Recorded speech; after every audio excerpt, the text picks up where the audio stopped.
Bueno, muchísimas gracias. Bueno, para dar continuidad a las charlas de POCUS, pues hoy vamos a hablar acerca de su papel en las urgencias oftalmológicas.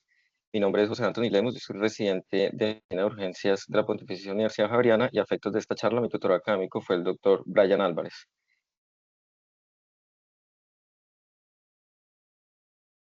Bueno, la tabla de contenido y los objetivos para esta charla es hablar un poco acerca de la epidemiología, sus principales indicaciones, cómo lograr una buena imagen, hablar acerca de la anatomía normal en POCUS, identificación de patologías frecuentes y sus patrones ecográficos y algo acerca de qué nos dice la evidencia.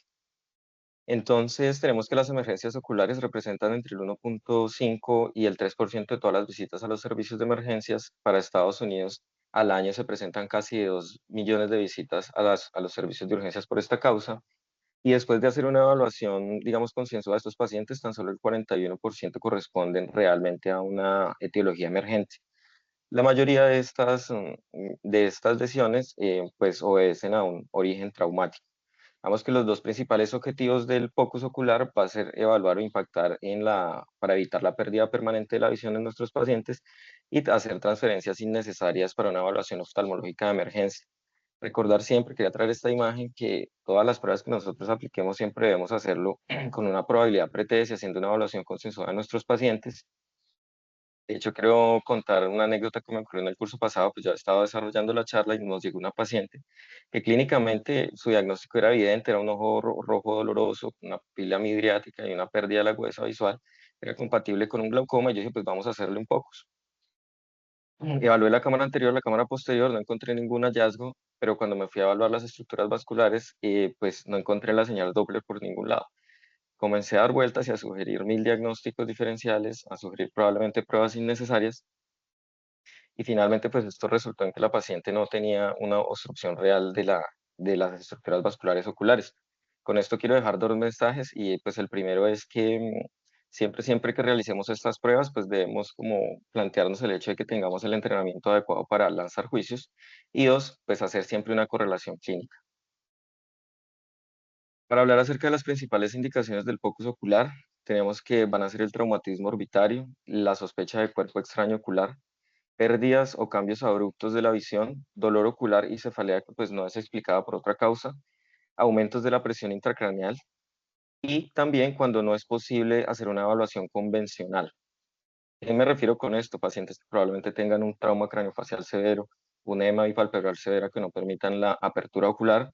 Tal vez si yo no estoy adecuadamente entrenado para hacer una fundoscopia, si no puedo dilatar la pupila, pues esto es una herramienta que se puede utilizar. ¿Cuáles van a ser las principales patologías oculares que podemos evaluar? Bueno, este autor no las divide en traumáticas y no traumáticas. De hecho, estas tres primeras que vamos a ver, pues son indistintas y pueden obedecer tanto a causas traumáticas como no traumáticas, que es el desprendimiento de vitrio, el desprendimiento de retina y la hemorragia vítrea. Y ya tenemos unas patologías que van a ser pues, más específicas y van a obedecer a cada una de estas etiologías. Dentro de las traumáticas tenemos la rotura del globo ocular, el cuerpo extraño intraocular, hematoma retrovulvar, la luxación del cristalino. Para las no traumáticas tenemos la presión intracraneal elevada, las infecciones oculares y algunas patologías vasculares. Contraindicaciones. Las contraindicaciones suelen ser realmente raras. Algunos autores dicen que cuando usted sospecha la ruptura del globo ocular, no debería hacer el abordaje POCUS ocular, porque usted puede generar una presión inadvertida con el transductor que va a generar una extrusión de, de las estructuras intraoculares y probablemente empeorar el cuadro clínico del paciente. Y otra de las contraindicaciones que describe la literatura son pacientes que tienen un antecedente de cirugía reciente ocular. Entonces ahora aquí ya pasamos a cómo lograr una buena imagen. Pues tenemos el paciente que se encuentra en sedestación o que está en decúbito. La técnica pues describe que el paciente debe estar en sedestación, que puede ser a 45 grados, o en decúbito supino. Pues esto es contraintuitivo, pues el paciente siempre debería tener los ojos cerrados para evitar que haya contacto del gel y el transductor con la córnea. Se debe utilizar un transductor lineal de alta frecuencia que puede oscilar entre 7.5 y 10 MHz. Algunos autores dicen que se debe ajustar el índice mecánico, el índice térmico, y que el examen no debería exceder el minuto.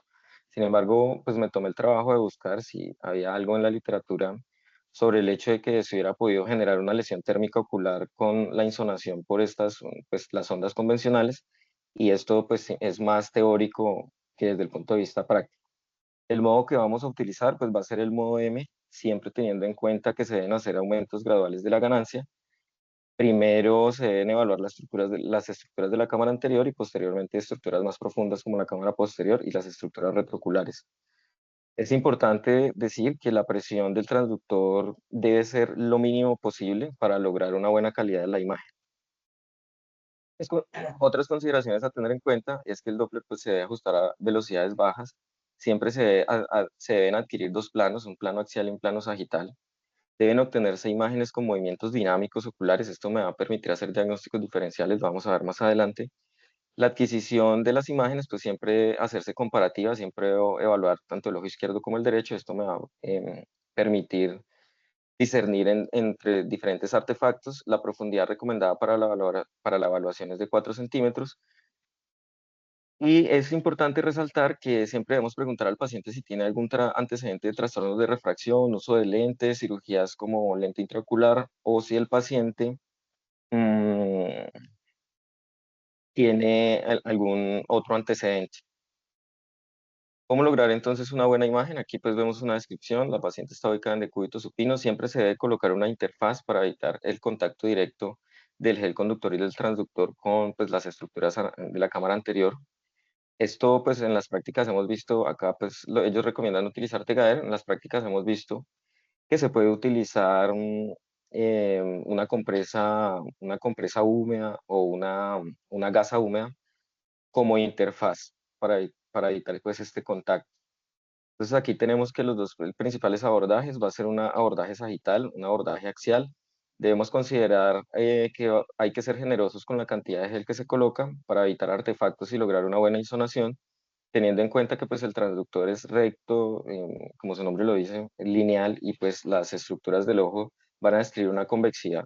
Entonces, si no hay una buena interfaz, pues esto va a generar que hayan artefactos durante la toma de la imagen. Otra de las cosas importantes a tener en cuenta dentro de la técnica, yo lo llamaría como una técnica de trípode. Los autores dicen que es el anclaje del transductor, que es utilizar el quinto o el cuarto dedo para tratar de hacer la presión ocular menor posible, apoyándose sobre las eminencias óseas. En este caso, pues podría ser el maxilar. Si vamos a mencionar el ojo contralateral, podría ser el tabique, o, digamos, las eminencias frontales, pues haciendo la consideración de que hagamos la menor presión posible. Antes de continuar, es importante resaltar que ahí están descritos diferentes artefactos durante la ecografía ocular. Aquí en la imagen de la izquierda lo que vemos es un globo ocular fáquico con una cavidad vítrea que está parcialmente llena de un material siliconado, y esto lo que nos va a generar es una falsa sensación de profundidad y nos va, digamos en este caso están haciendo una medición anteroposterior del globo ocular y nos va a dar una falsa medida. Entonces, por eso siempre es importante preguntar los antecedentes del paciente. Otro de los artefactos que podemos encontrar es el descrito como la joroba de Baum. Pacientes que probablemente tengan enfermedades a nivel del cristalino, los haces de ultrasonido se van a disipar por el ecuador del cristalino y van a rebotar hacia la periferia, haciendo que pues yo tenga una alteración y no pueda evaluar las estructuras a nivel posterior del globo ocular. El Silent Drop Up es otro de los artefactos que se describe. Aquí, pues, este fenómeno ocurre porque se da la interposición de algunos materiales, pueden ser hueso, aire o gas, y lo que me van a generar es una ausencia de señal acústica que la voy a ver como una imagen anecoica. Y si miramos, por ejemplo, en esta imagen de la izquierda, lo que vamos a ver, podríamos fácilmente confundirlo con una ruptura del globo ocular, pero realmente, pues, es un artefacto. Y el Sidelock, pues es otro artefacto que se describe. Los haces de ultrasonido laterales de baja intensidad van a discurrir, van a generar una reflectancia y pueden generarme una falsa imagen que parece provenir del interior del globo ocular. Pues esto fácilmente podría confundirse con un desprendimiento de vidrio. Digamos, ¿cómo podemos incidir en estos artefactos? Pues siempre haciendo la evaluación dinámica del globo ocular, haciendo la comparativa y haciendo los ajustes de ganancia de manera gradual, como lo mencioné anteriormente. Pasando ya a la anatomía ocular, pues esto no pretende ser una descripción profunda sobre la anatomía de las estructuras oculares, sino de lo que podemos ver cuando insonamos el ojo. En esta imagen esquemática, pues tenemos que el ojo se divide en una cámara anterior, una cámara posterior. En la cámara anterior podemos distinguir la córnea, podemos distinguir el iris, la pupila, el cristalino, y hacia la cámara posterior, pues vamos a distinguir el vitrio. Y estas tres estructuras que configuran como la pared pues, del globo ocular, de afuera hacia adentro tenemos la esclera, tenemos la coroides y tenemos la retina. Digamos que hay que advertir que en la ecografía, en condiciones normales, pues esta se va a ver como una sola estructura. Otras cosas que podemos identificar sería el disco óptico continuado por su nervio y pues su vaina. Aquí a la derecha pues vemos cómo está la descripción de estas estructuras en una cámara anterior. Podemos ver los párpados, la córnea, la pupila, el iris. Acá atrás podemos ver el cristalino y si nos vamos hacia posterior, pues tenemos el vitrio. Importante resaltar que en condiciones normales, pues el globo ocular debe describir una anatomía simétrica, circular. Siempre, tanto la cámara anterior como la cámara posterior, pues van a describir deben ser anecoicas.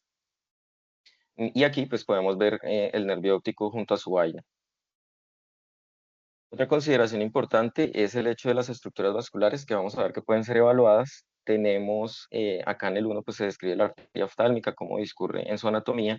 Esta arteria me va a generar dos ramas van a ser las arterias coroideas y acá en el 2 tenemos pues la vena oftálmica y también vamos a tener en cuenta tanto la arteria central de la retina como con su acompañada de la vena central de la retina.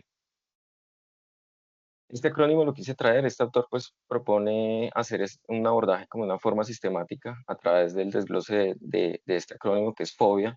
La F va a ser de front of the eye, que pues lo que va a hacer referencia a la evaluación de la cámara anterior. La O va a ser de la evaluación del nervio óptico. La B de la evaluación del vitrio. La E de las estructuras extraoculares y la A de la arteria y las estructuras vasculares. Y pues aquí nos describen cada una de las patologías que podemos evaluar. Pues no vamos a hablar de cada una de ellas, entonces pues no van a tener mucho acá. Bueno, una de las cosas que nos permite hacer el POCUS respecto a las infecciones, pues va a ser la diferenciación entre la celulitis presectal y posectal. Es aquí en esta imagen esquemática vemos cómo nos muestran el septum orbitario, que pues es una membrana fibrosa que nos va a dividir como en dos localizaciones, digamos algunas alteraciones o patologías. Tenemos la región preceptal y la región poseptal. ¿Y esto por qué va a ser importante? Porque probablemente si usted tiene una celulitis poseptal, pues las intervenciones que usted va a tener que hacer en el paciente deben ser mucho más agresivas, probablemente antibióticos sistémicos y hasta intervenciones quirúrgicas. Clínicamente, esto se va a caracterizar por una proptosis, quemosis, una diplopía dolorosa y exudado purulento. El gol estándar, pues para esta patología sería la TAC o la resonancia magnética. Sin embargo, la aproximación con el focus ocular parece jugar un papel clave, sobre todo cuando estos signos clínicos no son evidentes. Y lo más importante es que va a permitir hacer la diferenciación entre la infección presectal y posectal. Entonces aquí tenemos un ejemplo. Esto es una paciente de 67 años que inicialmente tuvo una pequeña lesión. En el párpado inferior se valoró y se dio manejo ambulatorio con antibiótico tópico y colirios. La paciente 4 días después reconsulta al servicio de urgencias porque presenta empeoramiento sintomático y se hace un abordaje con el focus ocular. Y pues acá lo que vamos a denotar es una pequeña colección anecoica que se encuentra hacia la parte posterior del globo ocular que va a corresponder a un absceso retrocular, un engrosamiento o una señal hipoecoica que pues va a obedecer a un fenómeno inflamatorio. Y si nos vamos hacia anterior, pues también vamos a denotar que hay inflamación a nivel de la conjuntiva y probablemente del párpado subyacente. Otra herramienta que tenemos para evaluar la celulitis poseptal, pues va a ser el uso de la herramienta del Doppler Color. Aquí pues se denota ampliamente que hay algo que no está bien, ¿cierto? Y si lo bisonamos, pues lo que vamos a ver es señales Doppler que son anómalas por la hipervascularización relacionada con estos tejidos pues que están bastante inflamados. Y a la derecha, pues lo que vamos a ver es una pequeña colección anecoica que se va a corresponder con un absceso escleral. Otra de las alteraciones que podemos evaluar es la luxación del cristalino. Digamos que esto es bastante evidente, solamente con no verlo, pues tal vez una o dos veces ya lo va a tener en cuenta. Lo importante aquí es que la luxación puede ser completa o incompleta o la llamada subluxación. Aquí a la izquierda pues tenemos un ejemplo. Vemos esta estructura ovalada de bordes hiperecóicos y la consideración a hacer es que pues no es móvil con los movimientos oculares porque pues si lo notamos acá está sujeta a esas estructuras de sostén. En cambio, en la imagen de la derecha, pues lo que vamos a ver es que el cristalino está en el fondo del vitro.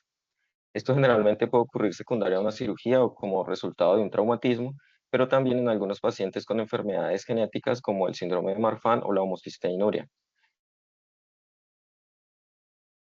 El reflejo pupilar consensual es otra de las consideraciones que vamos o el abordaje que vamos a poder hacer con el focus ocular cuando digamos que el examen convencional no es factible.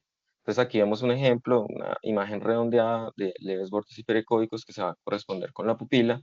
La técnica consiste en hacer incidir el haz de luz en el ojo contralateral y pues lo que vamos a ver en tiempo real es la contracción de la pupila. Estas imágenes las podemos congelar, podemos medir el diámetro pupilar. Lo que se recomienda es hacerlo de una manera seriada y luego sacar un promedio de ella al menos 3 veces. La técnica, pues, para lograr esta imagen está descrita en la literatura, que va a realizar una angulación del transductor de 45 grados dirigiéndome hacia el arco cigomático. El cuerpo extraño intraocular es otra de las entidades que podemos evaluar. Hay que hacer la consideración de que pueden ser intra o extraoculares. Llegan a representar hasta el 41% de las lesiones del globo ocular abierto y pues generalmente van a aparecer como alteraciones hiperecogénicas, sobre todo el metal y el vidrio, por digamos, la consideración de que tienen superficies planas, van a generar estos artefactos de reverberancia que podemos ver acá. Y bueno, acá otra consideración a hacer antes de continuar es que aquí se ve muy bien, esto está acompañado de una hemorragia vítrea y pues podemos ver el signo del remolino, el signo del watching machine, que está descrito en la literatura. La evaluación del disco óptico, pues es otra de las consideraciones a hacer. El disco óptico, pues generalmente debe ser casi que imperceptible, debe aparecer plano, muy plano. Pues debe ser una protuberancia isoecoica. Y cuando es patológico, pues acá en la imagen de la izquierda vemos cómo está sobrelevado. Si le hacemos una medición, para este caso, pues tenemos que tiene 15 milímetros de sobrelevación y es en estos casos cuando es mayor a 1 milímetro que vamos a tener que hacer la consideración de descartar presión intracerebral asociada a un posible edema del disco óptico. Y aquí pues vemos una imagen de cómo sería la normalidad. La oclusión de la arteria central de la retina pues va a ser otra de las patologías a tener en cuenta. Se va a caracterizar por una pérdida de la visión monocular que es aguda e indolora. A menudo, digamos, esto puede ser una pista que le dan a uno de los pacientes, va a estar asociado con comorbilidades de potencial aterosclerótico como la hipertensión, la hiperlipidemia y la diabetes, y pues generalmente va a obedecer a un origen tromboembólico. En este caso nos muestran el signo de la mancha retrovulvar que se puede observar en algunos casos que va a obedecer a la migración de un coágulo fresco a través de la arteria central de la retina, pues se va a ver como esta estructura acá hiperecogénica. También podemos utilizar la herramienta Doppler, acá en la imagen de la izquierda, entonces tenemos un ejemplo de la insonación de la arteria y de la vena oftálmica. Digamos que en la consideración a hacer es que el transductor en este caso pues siempre va a tener la misma dirección de anterior hacia posterior. Entonces, en representación pues del Doppler color tenemos el flujo rojo, que sería el que se acerca al transductor y representaría la arteria oftálmica, y el flujo azul, que pues va a ser el flujo que se aleja del transductor y va a representar la vena oftálmica. Y acá en la parte inferior, pues es básicamente la misma consideración, pero ya insonando la arteria central y la vena central de la retina. Si nos vamos y realizamos un Doppler pulsado, entonces la consideración de este ejemplo sería lo normal, pues lo que teniendo en cuenta todas las indicaciones a través de las charlas que hemos tenido, o sea, acerca de la angulación, del uso de la herramienta del STIR, pues vamos a tener esta imagen donde tenemos un pico sistólico, un pico diastólico.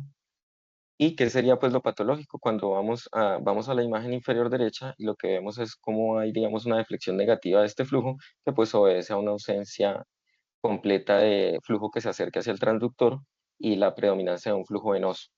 Cuando vamos a hacer una evaluación de la arteria central de la retina y de la vena central de la retina, la característica o la normalidad es que se obtenga un flujo bifásico, por lo que son dos estructuras que tienen pues una gran contigüidad anatómica y pues el Doppler, digamos, no me va a poder discriminar entre cada una de ellas. El trauma ocular es otra de las entidades que vamos a poder evaluar, sin embargo, como lo decía, algunos autores dicen que esto pues es una contraindicación. En la imagen de la izquierda pues se nos representa una pequeña instrucción acá que nos muestra con la flecha del globo ocular que pues obedece a una disrupción de la esclerótica y pues se corroboraría como ¿qué? Una ruptura del globo ocular. Y acá en la imagen de la derecha, en esta imagen dinámica, pues lo que observamos es una gran cantidad de ecos mixtos, una pérdida completa de la anatomía ocular, pues va a ser evidente la ruptura del globo ocular. El hematoma retrovulvar es otra de las entidades que tenemos que evaluar. Va a ser importante porque puede configurar el síndrome de hipertensión orbitaria, que va a estar caracterizado clínicamente por proptosis, oftalmoplejía, disminución de la agudeza visual y un defecto pupilar aferente, y pues esto configura realmente una urgencia oftalmológica. El paciente puede llegar a requerir una cantotomía lateral y pues, un drenaje quirúrgico de ese hematoma en formación. Aquí en la imagen de la izquierda pues tenemos un ejemplo de cómo se vería. Tenemos acá esta gran zona de características hiperecogénicas que está generando un efecto compresivo y pues me va a dar unos cambios en la morfología usual del globo ocular, generándome el signo descrito en la literatura como el signo de la poa de guitarra. Aquí hay que hacer una consideración y es que algunos pacientes que tienen trastornos de refracción como la miopía también pueden tener esta morfología y pues no indicar, no ser un hallazgo patológico. Hasta aquí, pues en resumen, esta imagen esquemática de los principales hallazgos y de lo que hemos hablado y hemos evaluado. La vaina del nervio óptico, pues es objeto de la siguiente charla, entonces no vamos a profundizar en ella. Y pues, ¿qué nos quedaría? Hacer una evaluación de las alteraciones que van a corresponder a la cámara posterior. Entonces, para hacer este abordaje, algunos autores han propuesto este acrónimo, el acrónimo BICMO, para hacer un enfoque sistemático, la B de vitrio, la G de los ajustes de la ganancia, la M del movimiento ocular y la O de la relación de estas alteraciones que encontremos con el disco óptico, sí, perdón, con el disco óptico. Entonces nos vamos a hacer las siguientes preguntas. Se observan hallazgos anormales dentro del vitrio. Luego seguiríamos con, ¿hay algún cambio en la configuración de la ganancia cuando subo y bajo la ganancia? ¿Hay algún cambio en el movimiento ocular o cuando le digo al paciente que mire hacia arriba o que mire hacia abajo? Y por último, pues, ¿cuál sería la apariencia de estas anormalidades con la relación anatómica del disco óptico y con cualquier hallazgo anormal, pues, que encontremos dentro del vitrio? Esto me va a permitir hacer un diagnóstico diferencial desde el punto de vista ecográfico de 5 entidades principales: la cineresis vitrea, el desprendimiento del vitrio posterior, el desprendimiento de retina, la hemorragia vitrea y el edema del disco óptico. La cineresis vitrea, pues es una patología que tiene un curso benigno, va a obedecer, digamos, a un envejecimiento normal, al curso de envejecimiento normal del vitrio. La característica ecográfica va a ser que son estructuras que se ven hiperecogénicas, son altamente móviles. Digamos que usted le dice al paciente que mueva el globo ocular, que mire hacia arriba, que mire hacia abajo, y la característica va a ser que cuando el paciente cesa el movimiento, estas partes se va a ver como un material particulado que va a continuar moviéndose y va a continuar sobrenadando en el vitrio. Y cuando hacemos los ajustes de ganancia, se va a caracterizar porque si yo hago, pues en ganancias bajas van prácticamente a desaparecer y si pongo ganancias altas, pues se van a reforzar. Continuando, pues el desprendimiento de retina, este es una de las patologías más importantes, que pues va a ser una patología que tiene un potencial de reversibilidad, pero puede condicionar una ceguera permanente en el paciente.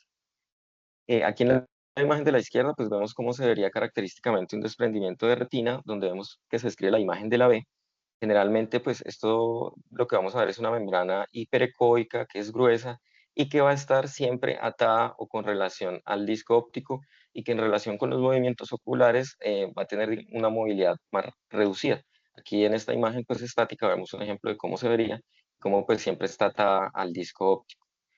También es útil resaltar el hecho de que en el desprendimiento de retina podríamos tratar de diferenciar si se involucra o no la mácula, pues si la mácula no está involucrada, este paciente va a tener una mayor probabilidad de recuperación, entonces va a ser mayor o más urgente la necesidad de que sea valorado por un oftalmólogo. El desprendimiento del vitrio posterior, entonces, ¿cómo lo vamos a ver? Vamos a ver una membrana que es mucho más delgada que en el caso del desprendimiento de retina, pero también tiene, digamos, refleja una hiperecogenicidad. Y respecto a la relación con el movimiento ocular, como lo vemos acá en esta imagen dinámica, pues lo que vamos a ver es que no está atada al disco óptico, se va a mover de una manera más libre. En la literatura lo describe como el movimiento de algas en el mar o como una forma ondulada. Hasta aquí, pues creo que esto hay que plantear como las principales características de un diagnóstico diferencial. Entonces, esta tablita me pareció interesante para el desprendimiento de retina. Siempre va a ser necesaria una valoración urgente por el oftalmólogo, en cambio para el desprendimiento del vitrio posterior Y para la hemorragia vítrea, pues este paciente podría ser diferido a una valoración 24 a 48 horas después. Las pérdidas de la visión en el desprendimiento de retina siempre van a ser permanentes, pueden obedecer a un cuadrante, pero siempre van a ser permanentes, a diferencia del desprendimiento del vítreo posterior o de la hemorragia vítrea, donde el paciente va a tener una fluctuación en esta pérdida visual y va a describir principalmente la visualización de señales de humo, dicen algunos autores. Y pues acá digamos, las características ecográficas que ya las había mencionado. Por último, la hemorragia del vitrio, pues esto va a ocurrir cuando la sangre se extravasa, puede ser dentro o alrededor del humor vitrio. Aquí en estas imágenes pues vemos una cantidad de materiales, que pueden ser de cogenicidad mixta. Digamos que la principal característica es que se va a describir el signo del watching matching que les había mostrado en esa imagen dinámica anterior, que se veía como mucho mejor, o el signo del remolino. Resaltar que estas dos entidades pueden coexistir en el mismo paciente. Por ejemplo, acá a la derecha vemos cómo hay un desprendimiento del vitrio, pero también una imagen característica de la hemorragia vitrio. Bueno, ya por último, pues quise traer estos tres estudios. De hecho, sí, basándome o centrándome más en estas anomalías de la cámara posterior, que probablemente son las que logren como un mayor impacto en el pronóstico del paciente, pues si uno logra hacer su diferenciación adecuada. Este primer estudio, pues publicado en la revista JAMA en el año 2019, es un estudio observacional prospectivo multicéntrico. La muestra se realizó por conveniencia, digamos que pues esto le baja un poco de fiabilidad, que todos los pacientes, pues la población, todos los pacientes no tuvieron como la misma oportunidad o no se hizo aleatorización en cuanto a su selección. Se realizó entre el 2016 y el 2018. Ellos estimaron para una prevalencia del 15%, con una potencia estadística de al menos, una sensibilidad de al menos el 80%, que debían involucrar en el estudio 225 pacientes y pues esto se logró. ¿Cuál era su objetivo? Determinar la utilidad del POCUS para el desprendimiento de retina, la hemorragia vítrea y el desprendimiento del vitrio. Evaluaron la sensibilidad, especificidad, sus valores predictivos negativos y positivos, y evaluaron la posible precisión diagnóstica del POCUS en el servicio de emergencias. El POCUS, el abordaje fue realizado por médicos emergenciólogos, médicos residentes, y pues digamos que el estándar de comparación fue una valoración formal por el oftalmólogo. Estos fueron los hallazgos que ellos definieron, pues para cada uno de los hallazgos ecográficos y dar los diagnósticos, no me voy a detener acá. Y finalmente, pues acá tenemos esta tablita, vamos directamente a analizar los resultados de los valores predictivos, tanto positivos como negativos. Los valores predictivos pues fueron bajos para las tres entidades, los valores predictivos negativos fueron altos, y en general la precisión diagnóstica de la ecografía ocular pues fue como muy buena para el desprendimiento de retina y un poco más baja para la hemorragia vítrea y el desprendimiento del vitrio. Si vamos un poco más allá, pues calculando los LR, yo diría que para el desprendimiento de retina, pues en esta particular estudio, pues tuvo un buen desempeño. Las limitaciones a mencionar, pues en muchos de los estudios de ecografía, el entrenamiento, la variabilidad que hay entre los diferentes operadores, para este estudio la prevalencia fue un poco más alta de la prevista, que podría pues darnos como una falsa sensación de un aumento en la precisión de la prueba y que los que realizaron la prueba pues no estaban enmascarados. Pero fíjense que si lleváramos esto pues a un área bajo la curva cuando hacemos la tablita de los falsos positivos y los falsos negativos, en general para el desprendimiento de retina la prueba tuvo una muy buena discriminación. Ahora vamos a hablar de esta revisión sistemática. Esta revisión se publicó en el mismo año, pero pues ellos se enfocaron solo en tratar de discernir la precisión del focus ocular para el desprendimiento de retina. Se incluyeron 11 estudios con un total de 844 pacientes. Querían evaluar el rendimiento de la ecografía ocular en el servicio de emergencias. Dentro de las limitaciones hay que mencionar que pues todo lo mismo, ¿no? Siempre está esa implícita esa variabilidad interobservador que hay en los estudios de ecografía, y pues que hubo unidos que me apuntaba a una probable heterogeneidad moderada. Los resultados pues fueron bastante alentadores, con un LR del 25.2% en general, con unos intervalos de confianza que uno diría son bastante amplios, y un LR negativo de 0.06. Aquí en esta imagen pues nos muestran el forest plot con los diferentes estudios y nos dan una gráfica de un área bajo la curva con una de 0.98, pues digamos que una discriminación muy buena, que nos lo ponen acá con el punto rojo, Sin embargo, pues no le queda a uno gustando que hay pues muchos estudios que están dispersos. En general, pues esto habla de la heterogeneidad que está implícita en estos estudios. Esta última publicación que les voy a mostrar, pues fue como la más actual que encontré, fue publicada en el año 2020 en la revista JAMA. Y en este caso, ellos querían evaluar la precisión diagnóstica de las anomalías de la cámara posterior con el focus en los servicios de emergencias. Se incluyeron 9 estudios con 1.189 pacientes. Aparte de estas tres pues, patologías que quisieron evaluar también la precisión diagnóstica para el cuerpo extraño intraocular, la rotura del globo ocular y la luxación del cristalino. Los resultados finalmente pues, se metaanalizaron para cada uno de estos diagnósticos y se utilizó un modelo bivariado de efectos aleatorios. Dentro de las limitaciones, pues la heterogeneidad es persistente. Algunos estudios pues tenían un bajo tamaño, un pequeño tamaño de muestra y pues en general hubo 3 estudios que presentaron un alto riesgo de sesgo. Aquí en la tablita del análisis pues me quería centrar inicialmente en estas 3 entidades, la luxación del cristalino, cuerpo extraño intraocular y la ruptura del globo ocular. Pues si nos vamos a ver cómo los intervalos de confianza son bastante amplios, esto probablemente se puede explicar por varias razones y por eso no traje como estudios que evaluaran estas patologías porque todos tienen como la misma deficiencia desde el punto de vista de diseño y es que muchos autores pues no aplican el POCUS, por ejemplo, para la ruptura del globo ocular, entonces los pacientes son excluidos y esto me da pues una muy baja tasa de verdaderos positivos, haciendo que estos intervalos de confianza sean demasiado amplios. De hecho, por ejemplo, acá tenemos LRs de 0. Entonces de aquí pues no podríamos sacar ninguna conclusión. Y si nos vamos a evaluar el desprendimiento de retina, la hemorragia vítrea y el desprendimiento de vitrio, los intervalos de confianza también son bastante amplios, aunque los resultados son alentadores. Entonces los autores hacen 2 consideraciones. Pues la primera es que hacen un subanálisis donde eliminan esos 3 estudios que tenían el riesgo de sesgo más alto y los resultados finalmente pues son alentadores principalmente para el desprendimiento de retina. Con un LR de 11.6 los intervalos de confianza se ponen un poco más estrechos y un LR negativo de 0.07. Persiste el problema de la heterogeneidad, ¿no? Pues 2 consideraciones a hacer acá. El I2 por sí solo realmente no nos representa heterogeneidad. Siempre que vemos es como una alerta, realmente es una proporción entre la varianza obtenida y la varianza real y deberíamos ir a evaluar como otras pruebas como el chi cuadrado.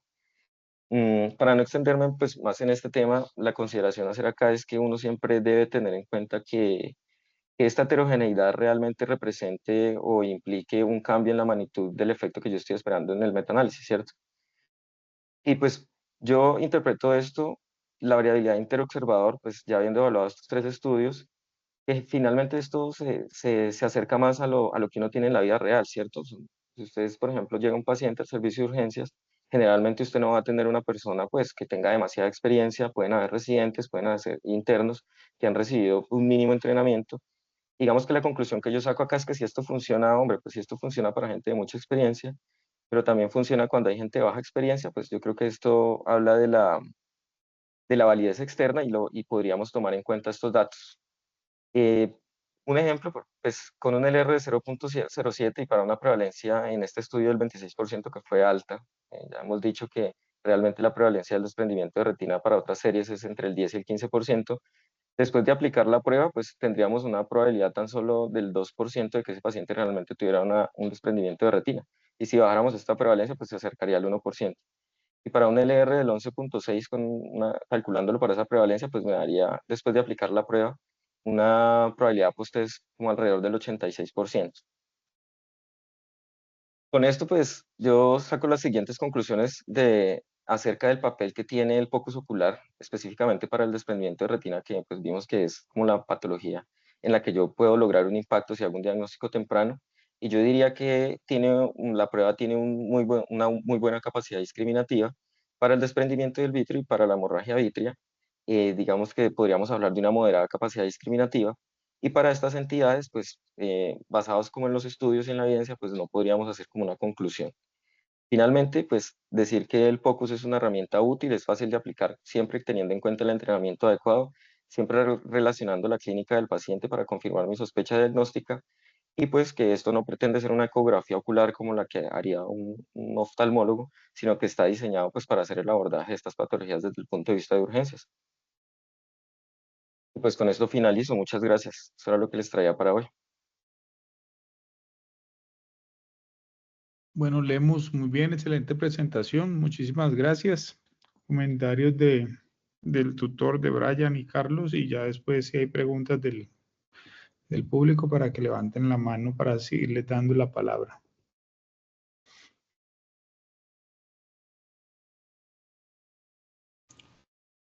Bueno, pues muy buena charla, José. Creo que abordaste unos temas bien puntuales en los escenarios de urgencias. Quisiera agregar también que es importante, sobre todo al momento de hacer la valoración del globo ocular, pues como unos criterios de seguridad para pues no ir a someter a más daño pues el globo ocular en el caso tal de que podamos tener alguna posibilidad de, de que sea viable. Que no vi si los mencionaste, la verdad. Si recuerdas de pronto el índice térmico, el índice mecánico, son cosas que debemos tener en cuenta al momento de valorar el globo ocular, que ese índice térmico esté ajustado, ya que pues, eso nos puede generar daño a nivel del globo ocular. Este usualmente debe estar por debajo de 1 e ideal de 0.7. Y el índice mecánico, pues lo ideal es que esté por debajo de 0.2. Entonces esto es muy importante porque esto, pues las ondas acústicas ejercen como una fuerza mecánica sobre el tejido y este tejido es más friable o más sensible a este tipo de lesiones, a lo mismo que la exposición repetida o prolongada durante el tiempo que puede generar eh, algún daño ocular. Entonces, debe ser una exposición que sea pues realmente mínima, que pueda permitir valorar rápidamente pues esas estructuras oculares y teniendo en cuenta pues estos criterios como de seguridad. Sí, muchas gracias.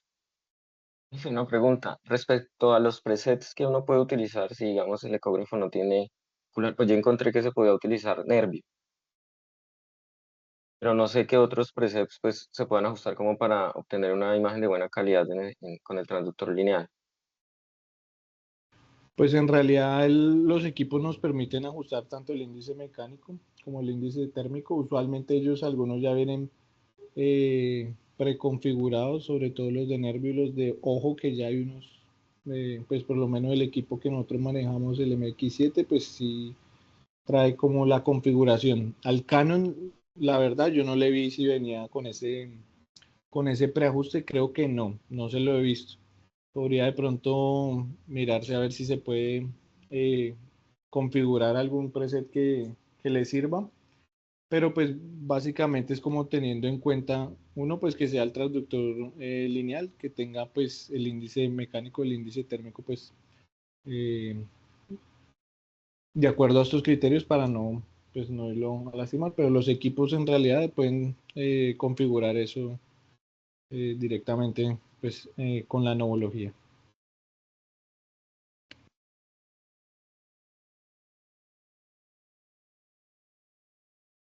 ¿Algún otro comentario, Brian?